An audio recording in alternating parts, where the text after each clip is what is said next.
with City Life, and I'd like to welcome back to the program Duncan from the Institute of Advanced Motorists. Good to have you here. Good to be here as well. Now, the driving age has gone up from 15 to 16. What does this mean?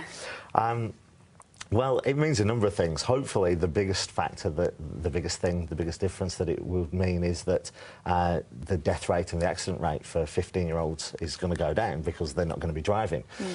So that's probably the number one factor, and that's where one of the reasons why the government have introduced this measure. In regards to kind of what it means to young people who are driving, there's a number of things that could happen potentially if they're already in the driver learning system. Then the driver licensing system, then what that means to them is that they can probably progress through pretty much the way that they would normally progress. If they've already booked a driving test and they're age 15 and a half and they're going for the restricted test, then they can continue to do that test. If they fail the test, they can rebook it, and there'd still be no changes there. If they're over 16, then again, there's no changes to them because they're already in the system. However, if they've just got their licence, they're not now going to be able to do their restricted test until they're 16 years old. So there are going to be a few kind of people trying to kind of wangle their way through the loops and that kind of thing. And there are a few exemptions that can be had, and all that information is available on the NZTA website. OK, and there's some more changes coming up as well from the 7th of August. Tell me about those. Yeah, so from the 7th of August, the blood alcohol content for under 20s is going to be reduced to 0. So there's basically no alcohol allowed whatsoever. And that's the blood alcohol content, or alcohol in young drivers, is quite a major factor for the death rate to drop. So yeah, that's quite good. There's also some changes going to be coming in next year. Around about February, they're going to be changing the current format for the restricted driving test. That's going to be based around the Vic roads, Victoria in Australia. Their driving test, which is based on around 120 hours worth of driving experience, whereas the current restricted test is only based at around between 30 and 40 hours worth of driving experience. So there's a huge difference. A lot more skill and maturity has got to be shown by the driver when they go for their restricted test. OK, well, let's look at the changes, the zero alcohol changes and the moving from 15 to 16. Yeah. First of all, why did we need these changes in New Zealand? OK, well, in New Zealand, there's a horrendous number of deaths on our roads anyway. Basically, on average, it would probably equate to one person every day dying on New Zealand roads.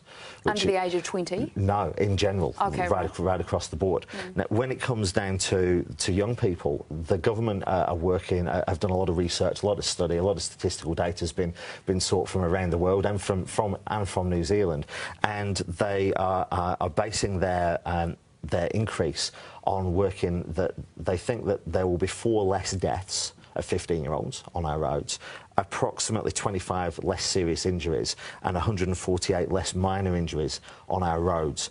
And that equates to taxpayers' money of about $39 million. So there's a huge saving to be made just purely from the statistics and the monetary perspective. But beyond that, there's the social impact. If one person dies, you've got 2 parents who now don't have a son or a daughter. You've got 4 grandparents. And on, extended family, brothers and sisters, and that kind of thing. And with only 2 degrees of separation in New Zealand, the social impact is just horrendous. So that's one of the things. The other thing is that with 15-year-olds, they're 30% more likely than a 16-year-old to be involved in a crash. They're 90% more likely to be involved in an incident than a 17-year-old. So there's a lot of data to back up why the government have brought in these changes. Okay. Yeah. Can teenagers handle stress on the roads as well as older adults can? Well, no, not really. The research that's been done on frontal lobe development, that's the front part of your brain, where we make the rational processes, we think through consequences, and we're able to make good, sound, safe decisions, especially when we're driving, then that's not fully developed until the early 20s. And so a young person driving down the road, for example, and they driving down the road and the traffic lights are green, and then all of a sudden they change to red.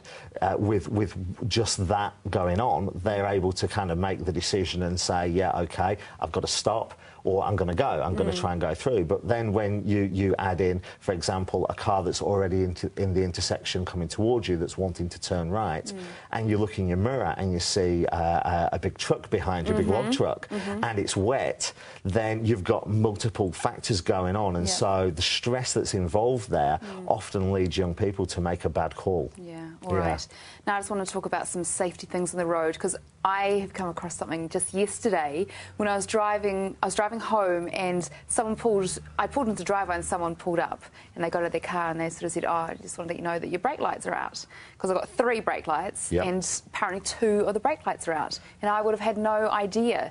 Is that illegal? I mean, there was one the top brake light was working, but the other 2 apparently weren't working. Yeah. So because I didn't know that, and if I was pulled over by a police officer, would I have been in trouble? You would have been in trouble, yes. Really? But because you've got a pretty face, you might have got away with it. Well, I don't No, I shouldn't really say that on television. But